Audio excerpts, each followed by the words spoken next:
Então, do que sobrou dos dízimos de um escritório, São Geral, da chamada Igreja do Sétimo Dia, uma poderosa empresa religiosa, o que sobrou, em 2008, foi para a Bolsa de Valores de Nova York. E foi 212 milhões de dólares. São coisas que os fiéis não têm a mínima consciência do que acontece. Nem como o dinheiro é gasto, nem sabe quantos bilhões de reais se arrecadam a cada ano pelos cofres da organização religiosa, e nem sabe como é gasto, enfim, nem sabe o tamanho da concentração de poder que tem os administradores que governam as organizações. As organizações religiosas rejeitaram o governo espiritual de Deus e seguem o seu próprio estatuto e o seu próprio governo. E como resultado da exploração dos fiéis enganados, enriquecem mais e mais. Os fiéis pensam que estão enviando dinheiro para Deus, mas na verdade estão cooperando com a religião dos homens, fazendo-os cada vez mais poderosos. Estas ordens religiosas nomeiam homens e exaltam homens. Também eles usam esse poder que possuem, para rebaixar homens e humilhar homens. É bom aqueles que eles dizem que é bom, é ruim aqueles que eles dizem que é ruim. E quando chegam ao máximo da sua tolerância, eles simplesmente eliminam. Mas quando eles chegarem ao máximo da tolerância de Deus, cairão todos em um só dia. Todos eles. Exatamente como foi com Jerusalém, que antes tinha sido a menina dos olhos de Deus, como disse Zacarias capítulo 2, versículo 8. Mas a menina dos olhos de Deus cresceu, virou uma mulher, se prostituiu, adulterou, e está em adultério, é uma prostituta, e ainda não estão vendo. Assim foi com Israel, assim foi com Roma, assim foi com as demais organizações religiosas. Os demais segmentos religiosos, todos copiaram o governo da terra, oposição ao governo de Deus. João capítulo 12, versículo 6. Cita que Judas, que era chamado tesoureiro dos apóstolos, ele repreendeu Maria, a Madalena, por ter dado uma oferta a Jesus de um perfume cheiroso, derramando sobre sua cabeça, sobre seus pés. Então Judas, ele repreendeu a atitude daquela mulher, porque deu diretamente para quem? Para Jesus. Judas, ele queria ser o atravessador da bênção que aquela mulher estava retribuindo, da bênção que aquela mulher estava desfrutando, enfim, da bênção que era aquela mulher e do seu contato direto a Jesus Cristo. Judas queria se colocar no meio dos dois. Judas não entendia. Judas era diabo. Mas ele não foi diabo sempre. Ele se torna com as rejeições progressivas. Ninguém é diabo simplesmente porque acredita no erro. Se torna diabo por continuar acreditando no erro, quando a verdade é anunciada e proclamada. João 12,6 diz que Judas disse isso, não porque tivesse cuidado dos pobres, mas porque era ladrão, e tendo a bolsa tirava o que nela se lançava. Quando Paulo foi pregar, e teve um encontro com os apóstolos, que foram chamados antes dele. Gálatas 2,10, Paulo disse que a única coisa que eles recomendaram a Paulo foi que se lembrasse dos pobres, o que também ele disse, me esforcei por fazer, Gálatas 2,10. E depois, quando Paulo prega a igreja de Coríntios, 2 Coríntios 9,9, ele diz, como está escrito, distribuiu, deu aos pobres, e a sua justiça permanece para sempre. Hoje, a palavra de Deus vai ensinar você como ajudar financeiramente a obra de Deus. Como depositar dinheiro diretamente na conta de Jesus Cristo. Mateus 25, 31 a 46, vou ler de uma forma resumida. Jesus disse, tive fome e você me deu comida. Eu tive sede e você me deu bebida. Eu era um mendigo e você me hospedou, arrumou uma casa para mim. Eu estava nu e você me vestiu. Eu era enfermo e você foi me visitar. Talvez você não tinha o poder de me curar, mas você foi lá me ver no leito de morte.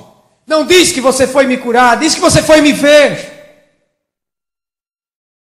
Eu estava preso e você também foi me ver. Jesus Cristo se tornou homem e se identificou com todo homem. Há muitas pessoas que estão presas hoje porque não tiveram o privilégio de nascer em uma família estruturada. Por isso, com uma mãe muitas vezes prostituída, um pai muitas vezes drogado, com 3 anos de idade aprendeu as coisas erradas, com 5 anos aprendeu a fumar, com 10 anos aprendeu a roubar, com 15 anos aprendeu a usar drogas pesadas, com 17 aprendeu a traficar, com 18 matou alguém, com 19 estava preso, está preso até hoje. Mas ele é simplesmente fruto de uma estrutura, de uma sociedade injusta, desigual, exploradora. Para existir um poderoso tem que haver muitos fracos, um sábio tem que haver muitos ignorantes. A questão é, meu amigo, se ele tivesse nascido talvez no seu lar, ele não seria um preso. Jesus disse, vá ver o preso.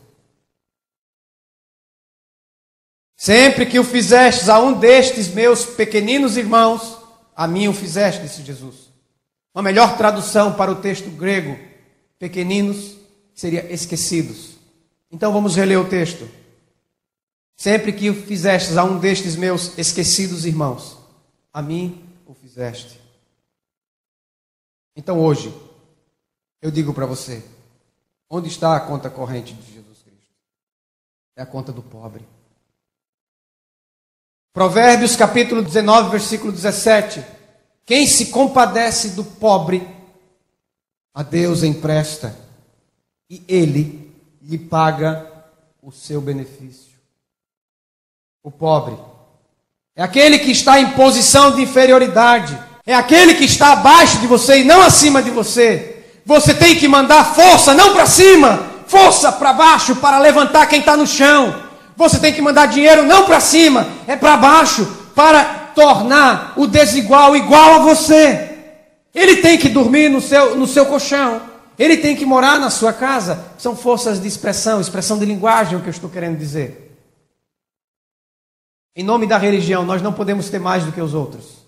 Nós podemos ter mais do que os outros em nome do nosso trabalho comum, normal, em nome do povo, pelo povo, para o povo, como quer que seja o mundo político.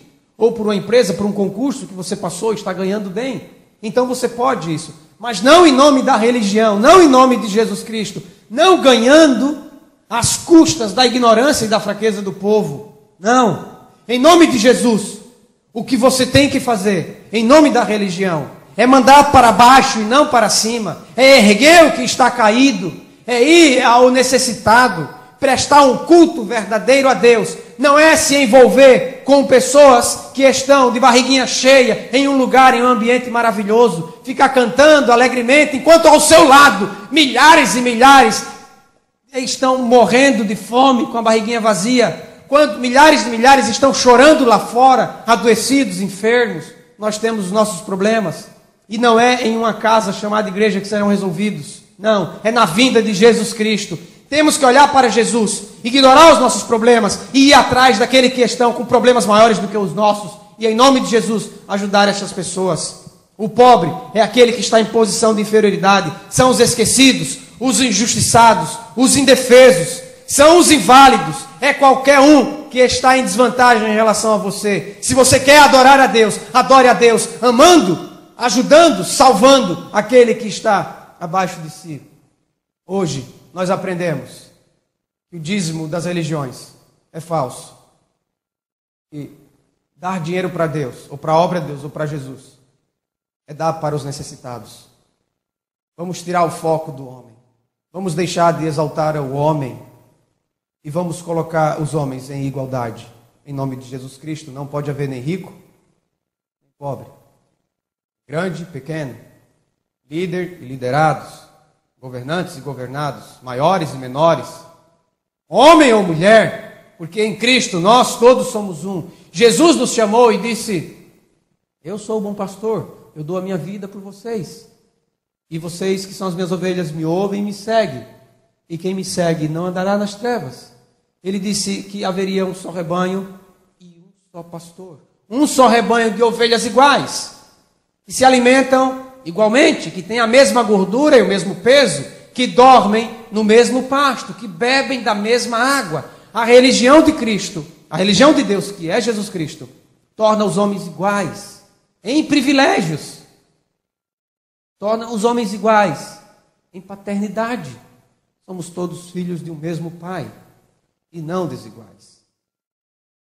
Com poder, com fervor, com alegria, entreguemos para Jesus o que nós temos. Não 10%, não 20%, não 30%. Entreguemos tudo a Ele, para glorificar a Ele. E isso fazemos quando nós cumprimos a sua palavra. No dia do juízo, o critério do julgamento é este. E neste julgamento, hoje, há comprovações claríssimas de que as organizações religiosas, os governos religiosos, são os mais réprobos, condenáveis que possam existir. Porque eles fazem bem somente a si mesmos. Em nome de Jesus, saia do cativeiro. Porque Ele quebrou as tuas algemas. Em liberdade vá fazer a obra de Deus. Fazer a obra de Deus, exaltar o nome de Deus, o nome de Jesus Cristo. Indo em busca dos esquecidos. Amém.